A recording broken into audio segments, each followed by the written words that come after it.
Are you looking to take your personal finances to the next level? Well, you're in the right place. Welcome to the Monday Money Tip Podcast, presented by I Was Broke, Now I'm Not, with your host, Joseph Sangle. Welcome to the Monday Money Tip Podcast. My name is Megan Hibbard, and I am so happy that you guys are joining us today. Hope you had a Merry Christmas.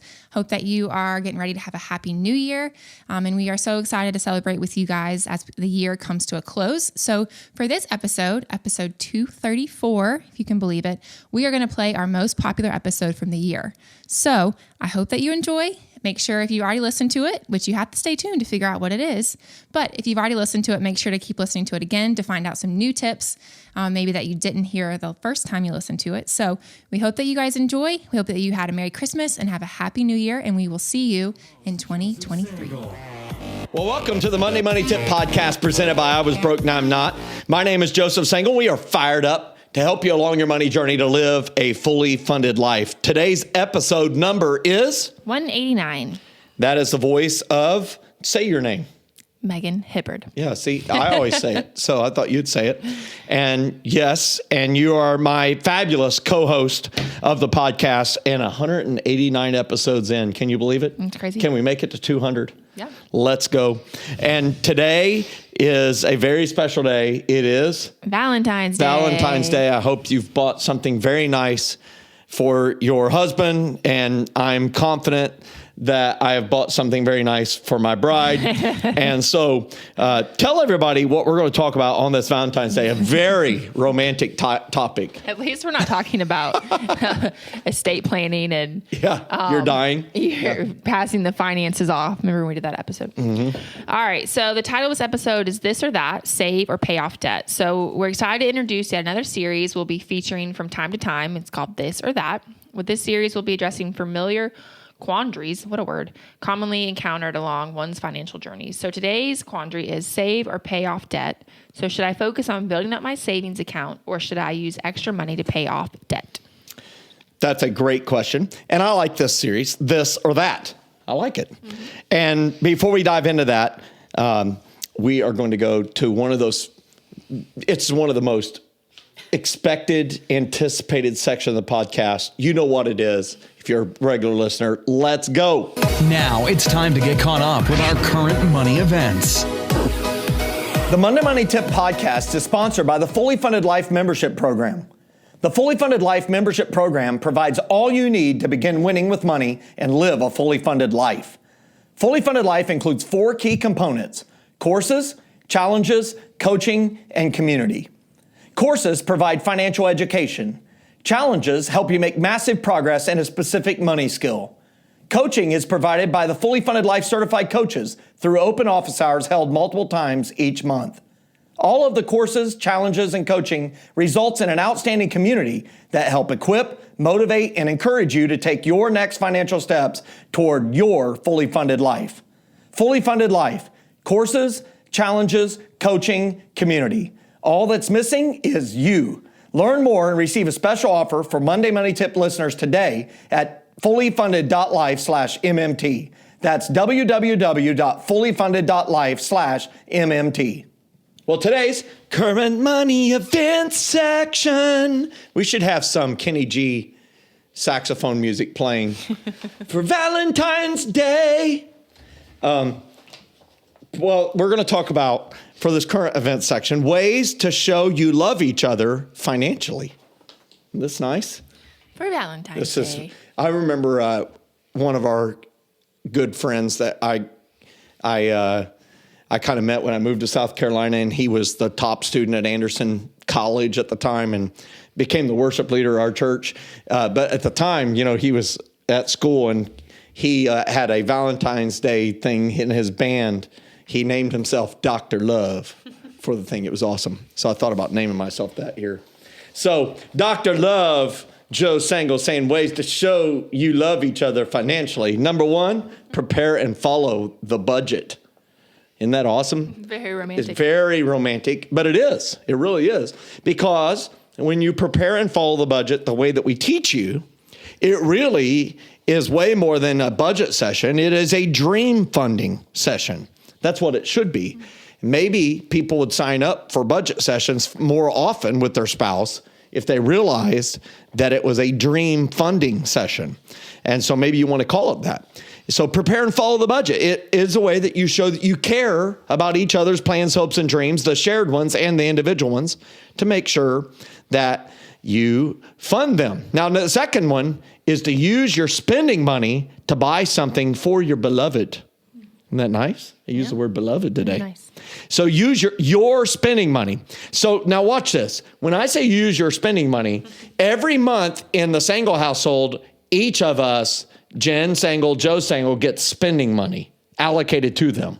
Do the Hibbards get spending money? Yeah, but I'm really bad about spending it. Yeah, of course. So Jen Sangle doesn't either. I'm sure Jordan has no problem making his disappear, right? But I have no problems making mine disappear in the first 7 days of the month. But watch this. If you use your spending money, the money that's allocated for you to spend on you, and you use it instead to buy something for your beloved, especially when you've saved some of your spending money for quite a while, and you get something that she has really wanted or he has really wanted, let me tell you right now, that is a way that you can show you love each other financially. In fact, after Christmas, I went to one of my favorite outdoor stores, and for some weird reason, they had holiday socks, really soft, comfy ones, and they had them 75% off. It was $2.50 for 3 of them, 3 pairs of socks. And so I bought some for my bride. Spent a whole $2.50, 250 cents if you want to sound like a lot, and brought them home to her. Isn't that nice? I love fuzzy socks. I love fuzzy socks. Yeah, and so when you use spending money to buy something for your beloved, that is romantic. Unbelievable. Okay, number 3, fund future dreams.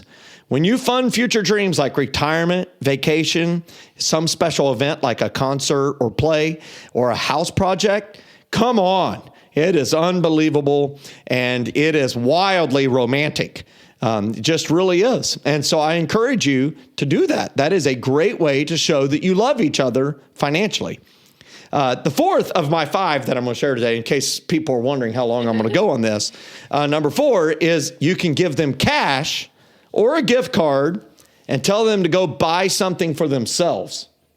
That's very awesome. I remember one time I stole off to New York City with my bride, and this is many years ago. And when our plane took off, an engine caught fire, and so we had to emergency land. It was very special. And they put us on a shuttle and took us to the next airport, and we got on another plane immediately. That's how you learn to ride a horse, is when one kicks you off, you get right back on it. We flew up there, and so we got there in one piece, not on fire, and it was awesome. And could you see the fire? No, you could smell it. Oh, It's kind of, and you could see the green fire trucks racing out to meet us at the end of the runway. It's a very special moment. And my wife was totally clueless. She had her earbuds in, was reading. She didn't even see the flight attendant completely lose her ever-loving mind, panicked, running and back and forth in the plane, and the clanging from the cockpit, bang, bang, bang, bang. I can hear it in my head. Ooh. And we landed. It gives me like anxiety. And she said, "We're here already?" We'd been in the air like 4 minutes. So it's kind of weird. But anyhow, you can get, when we got there, I had a gift card, a cash gift card that I had for her, and gave it to her and said, "Go spend it." And it was a way that I showed her that I loved her financially. It was awesome. And she didn't spend it. She spent very little of it. So weird. But it was the thought that counts. And then number 5 is you can give them a gift card to their favorite small splurge, whether that's Starbucks or Dunkin' or some local coffee shop or whatever. It's the little splurge, and make sure the gift card allows them to go on like 5 or 6 splurges. Am I right? Yeah. Do you want to add any of this? Well, for us, one thing we've said is we don't go to Starbucks unless we have gift cards. So like, we can make coffee at home, or like I got an espresso for Christmas, so we can make like some fancy coffee at home. But like the only time we go, because it's like $5 for a special foofy drink. You know, I just can't get behind that. But I do enjoy a good drink every now and then. And so we try to like only do gift cards. So for me, that would be good, because then I would feel like I could spend it. I wouldn't have a problem spending that one because that's the only time we're allowed to go. Listen up, Jordan. That's awesome. So if you want to show that you love each other financially, there's your 5 tips. Replay if you want to hear them again. That's it for today's current romantic events segment, money events segment. All right. Our success story today is from 16-year-old Kayla, who attended a financial learning experience. And during the FLE, Joe, you spoke about having oxen investments that make you money. And Kayla wrote us in to tell us some exciting news. She said, I was so interested in learning about the oxen, so much so that I decided to try it for myself.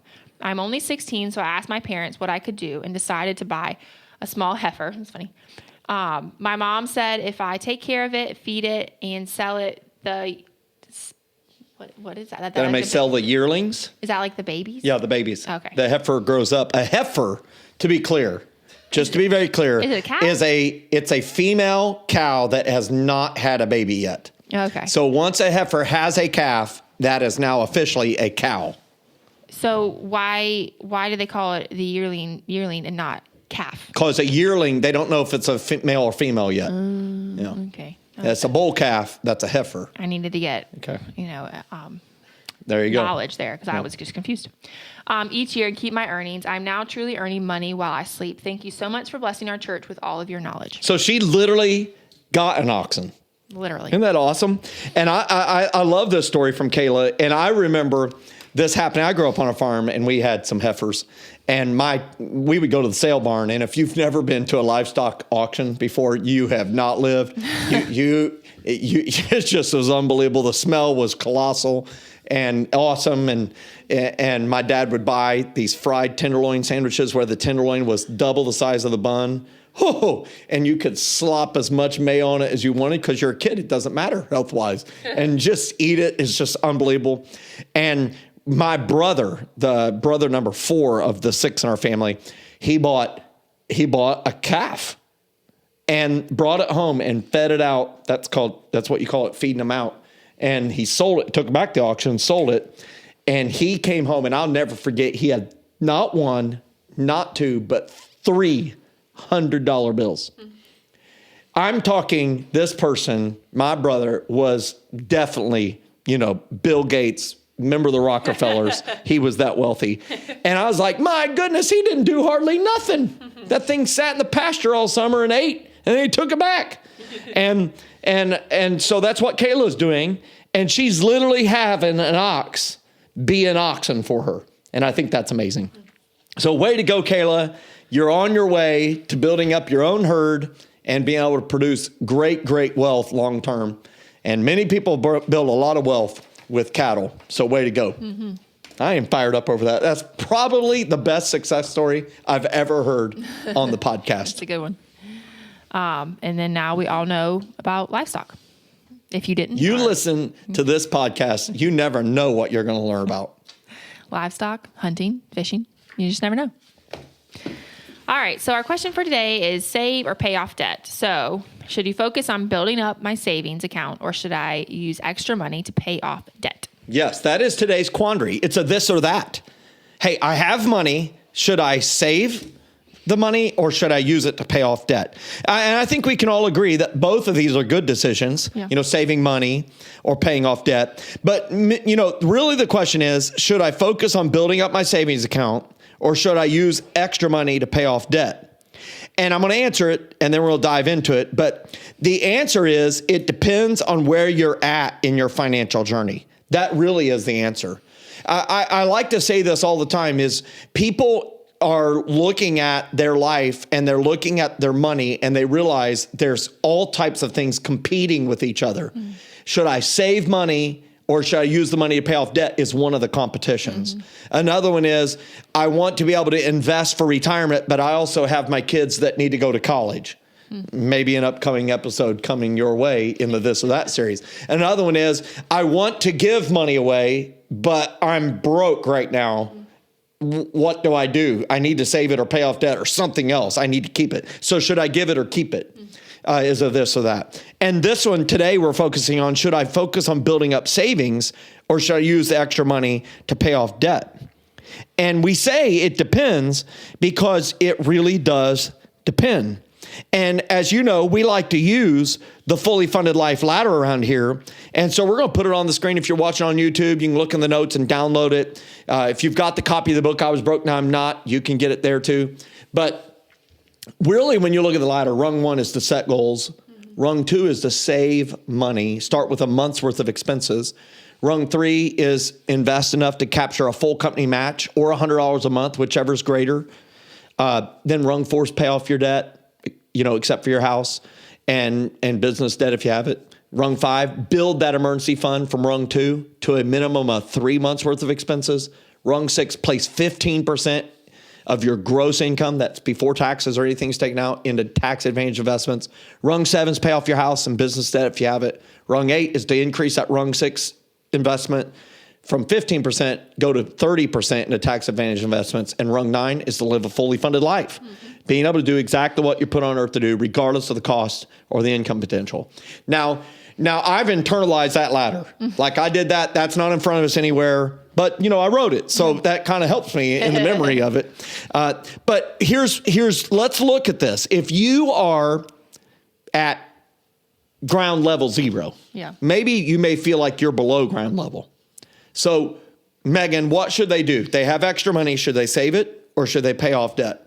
First, you should save it. You should save it. How much should they save? 1 month of expenses. 1 month of income or expenses? Expenses. Now, many times people say, well, 1 month's worth of income, and they're right because their expenses are equivalent to their income. They're spending everything that comes in. So we encourage you to look at what it takes your household to run for a month and use the money that you have that's extra to build that savings to that. But if you already have a month's worth of savings, let's say your household runs on $4,000 a month. Let's just say that number. Then, and that's not your income. Maybe you have $4,200, but your outgo is $4,000. You should have $4,000 for your rung 2 savings. And why should you do that? Well, it allows you to have a monthly budget where it doesn't matter how often you're paid. It allows you to sleep better at night. Yeah. You can accommodate pretty much any large unexpected expense, right? Yeah. So do you remember the day that you achieved rung 2 savings wise? Yeah. I mean, it's well documented that I'm a big saver. And so for me, like that was super important for me to do before I did anything else. Did you do that while you were in college? I mean, I started, so let's see, I started my savings account in 1994. Okay. So what year are we in now? 2022. So the minute I was getting money, my parents were instilling we give to the church, we save, we can spend some money. I kind of probably went to the extreme of let's save it all just in case. You have good parents. You should keep them. They seem like really good parents. They are good parents. Yeah. So they taught you the savings thing. Yeah. And you as a child received that learning. Yeah. That's very important. Yeah. Because not every kid receives it. Yeah. Okay. So we're currently working on that with Logan. He's 2.5. So he got a piggy bank for Christmas. It's a tractor piggy bank, a construction excavator. Awesome. And he loves to work both sets of grandparents for any coins they'll give him. He knows what he's doing.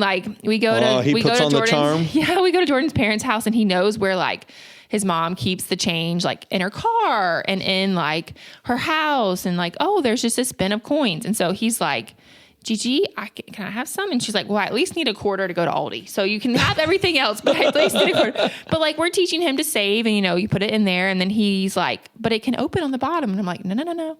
You got to leave it in there. So he is also learning marketing and sales skills here while he's at it as well. I like it. But, name, image, and likeness. Here's what it is. He's cute and he's getting donations for that. I like it. He is. Yes. Mm-hmm.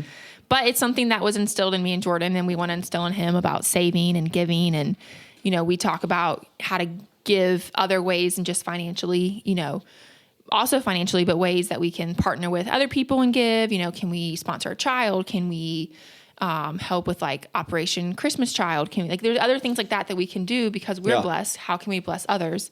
That's awesome. These life lessons we want to teach him, and saving is a big one. So I think that's a really important thing here as we're talking about this is when you're asking this question, this or that, should I focus on savings or use the extra money to pay off debt?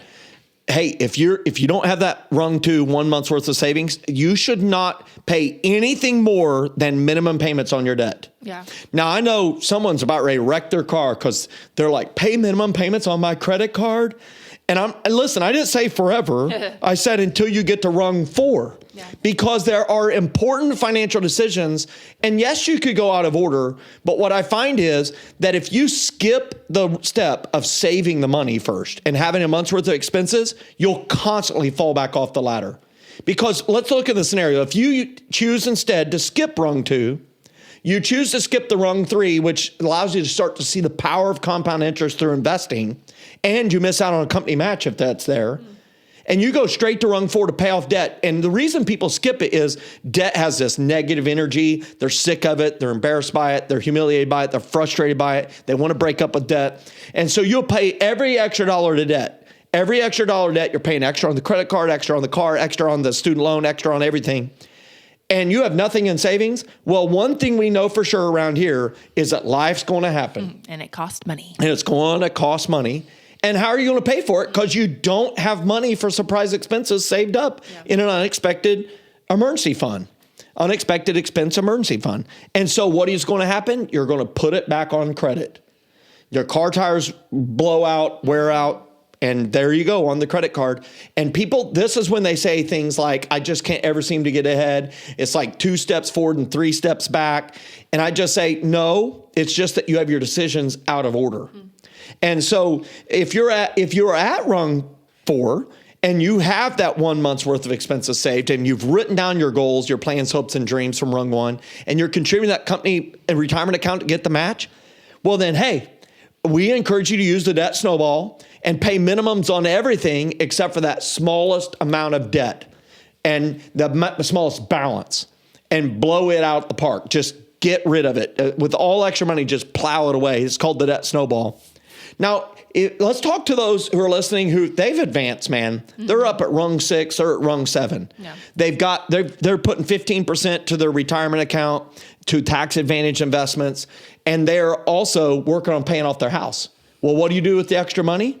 Well, you can make a decision to fund a dream, which could become a known upcoming expense, or use it to pay down on the house, man. Mm-hmm. That can be a great way to do it. So that's what I encourage you to do is to make sure you use this amount of money that you have, this or that, and follow the ladder. Now we have one thing that kind of throws a little bit of a curveball here, and what's that? Yep, the large sum exception. So what is the large sum exception? What is that? It completely eliminates a larger debt. Right. If this sum of money you've gotten, this extra money, and you're thinking about saving it or paying off debt, if it completely wipes out a huge debt, a debt with a big payment is what I would say. So maybe it's a car and you got a $5,000 tax refund and you only owe $4,000, and man, it will free up $500 a month payment.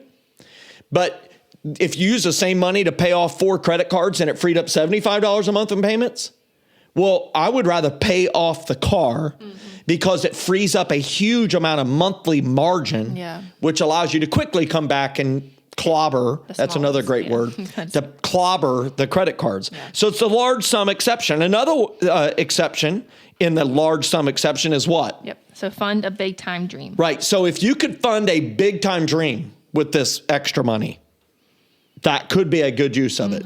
For example, the big time dream of building that workshop behind the house.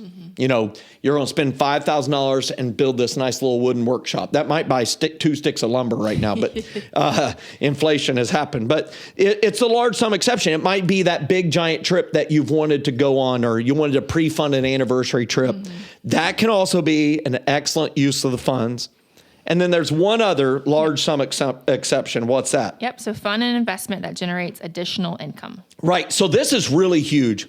You know, this is when people have large sums of found money. So I'm not talking about when you sell your house and you get a bunch of equity out of it. I assume you're going to live somewhere else. So I would use that money to go back in the next house, all of it. I'm talking about an inheritance. I'm talking about some ridiculous bonus that I don't know what happened, but you got like $30,000 or $40,000. I'm talking about some larger sum. Maybe it's $10,000. Maybe you sold a car that you just don't need anymore and you got a large sum of money. I would encourage you to think about, could you fund some investment that actually allows you to generate additional income in the future? So, for example, the $40,000 could help you buy a rental house. And who pays off the rents? Your renters. The renter. Yeah. Who pays the property tax? The renters. Ideally, the renters. Yeah. Who pays the insurance? Renters. Ideally, the renters. Yeah. Who pays the capital expenses like having to replace the carpet, redoing the kitchen, a bathroom in it from time to time? The renters. Now they say if you own real estate that you should expect 2 out of 10 years to not make any money if you're going to maintain the property well, because you're going to have to take all the profits and put it back in the building, right? But what if 8 out of 10 years could make money? And what if you could use that $40,000 to buy that rental house and it grows in value? That becomes business debt because it's investment. It'd be rung number 7, pay off house and business debt. That's where you'd be working on a debt. Well, let me tell you, that thing over 15 years, if you had it on a 15-year note, it could be paid off by your renters. It could be worth $200,000 and could be producing $800 to $1,000 a month in rent or more.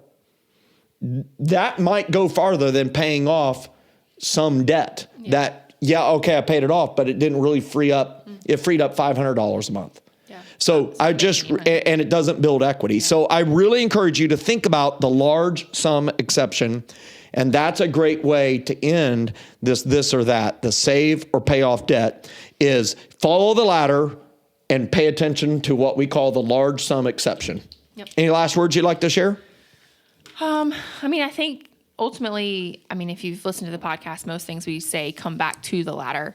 And so I think making sure you're familiar with it, print a copy out, put it where you pay bills, put it where you're doing, your financial things, just so you can see it. So okay, I've completed this. And a lot of them we say, like, a lot of them take some years to complete. Like if you're paying off your house, it's not like did it. Like it usually takes a while, but some of them are, did you write your plans, hopes, and dreams down? You either did or you didn't, like some of those steps those rungs you can climb up very quickly. And so, just knowing that and going through the ladder and really trying to figure out where you're at, what's rung you're on, how long it's going to take you to get to the next rung. Just so you have like goals in your head as you're thinking through this, saving or paying off debt. Because maybe you are focusing on saving money, but maybe in the next year you can start focus on paying off debt, and it's not like, oh, it's going to take me 6 years before I can start. Exactly. You have a timeline when you can start focusing on the debt. Exactly. And I like that word focus. Really what we're teaching is focus on a thing, not 7 things. It allows you to have a much greater advancement in your climb up the ladder. So today's quote is from a pastor that I heard as I was preparing to visit there and speak, Pastor Ben Pierce of Generation Church in Jupiter, Florida. Beautiful place. He said this in a statement. He said, your older self is counting on your younger self to be wise. And that's really what we're saying here is we're encouraging you to make good decisions now because the Lord willing, you're going to be older one day than you are today. And you want to make sure that you made wise decisions today so that you can reap the benefits and the harvest of that later. Yep. Awesome quote. Okay. Our next episode, we're going to do another this or that series. So we're going to talk about, should you purchase a car or lease a car? Ooh. Yeah, we're going to step into that, are we? Okay. Hey, if you like today's episode, please help us get this podcast so other people can benefit. You can do it by quickly rating the podcast, leaving a review. These ratings and reviews help us make the podcast better and make it be more discoverable to our other listeners that we want to reach. If you've implemented one of our tips, please share your success stories with us by emailing it to info@iwbnin.com. That's info@iwbnin.com. If you're watching on YouTube, hey, leave us a thumbs up or a thumbs down if you don't like what we're saying. You can also share a comment. Comments are what Google uses to share the video with other people. We really want to help people win with their money. And so you're doing that will help us reach other people. You are helping us, and we're grateful for that. Hey, while you're at it, click the little subscribe button. If you want to be notified every Monday when a new episode comes out, hit the little bell. As we depart from this episode, what do you want to wish everybody? Happy Valentine's Day. Yes. Hey, you still have time. If you're listening to it on this Monday, you can still get to the store and get something for that special someone. Happy Valentine's Day, everybody. Everybody get fired up. Thanks so much for listening to this episode of the Monday Money Tip Podcast, presented by I Was Broke, Now I'm Not. If you enjoyed today's episode, please leave a review and subscribe. And for more great content and to stay up to date, visit iwbnin.com. We'll catch you next time.